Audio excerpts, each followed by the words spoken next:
సభకు నమస్కారం.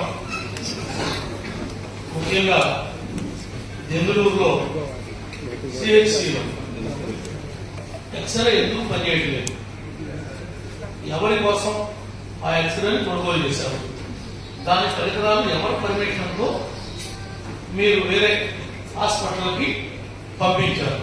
Okay, emergency వచ్చింది ఇంకా ఇక్కడ ఫిట్ చేయలేదు మీరు పంపించారు అని ఇప్పుడు దాకా ఎందుకు దాన్ని పెట్టించలేకపోయారు? దానికి కారణం తెలియజేయగలరా? సార్, ఇప్పుడు ఇది కోవిడ్ టైంలో ఈ యొక్క 100 ml ఎక్స్రేని అన్ని కమ్యూనిటీ హెల్త్ సెంటర్స్ కి 35 హాస్పిటల్స్ కి ఇచ్చేసారు. 2020 వచ్చారు. అప్పుడు దీనికి అవసరమైన నేను అడిగింది దాని పార్ట్స్ ఏమైనా, దాన్ని ఎందుకు తెచ్చారు, ఎందుకు కొన్నారు, ఏం చేశారు అని అడిగారు.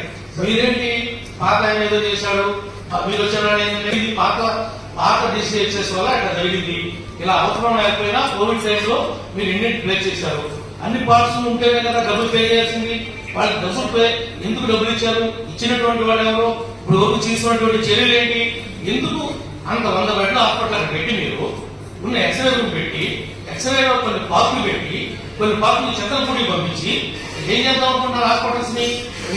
మీరు ఎందుకు డిసిహెచ్ఎస్ గా మీరేంటి మీరు కరెక్ట్గా దృష్టి తీసుకునేది? నేను మంత్రులు చెప్తున్నాను సార్, గౌరవ మంత్రి గారిని కోరేది, ఎవరైతే మా కలెక్టర్ గారు కూడా ఉన్నారు, ఇంకా జేసీ గారు కూడా ఉన్నారు, కొద్దిగా మీరు డైరెక్షన్ ఇస్తే మాకు కొంత అవగాహన వస్తుంది. కాన్స్టిట్యూన్సీలో ఏం జరుగుతుంది, జిల్లాలో ఏం జరుగుతుంది. ఇప్పుడు ఇంత పెద్ద మీటింగ్, ఇప్పుడు ఈ మీటింగ్ నేను క్లోజ్ చేయాలంటే 11 గంటలు పడుతుంది. అన్ని అంశాలను నా ఇష్యూస్ ఉన్నాయి, కానీ మిమ్మల్ని వచ్చారు కదా 11 నిమిషాలు కూర్చోబెట్టడం మా భావం కాదు కదా. ఏం మాట్లాడితే అది ఏంటి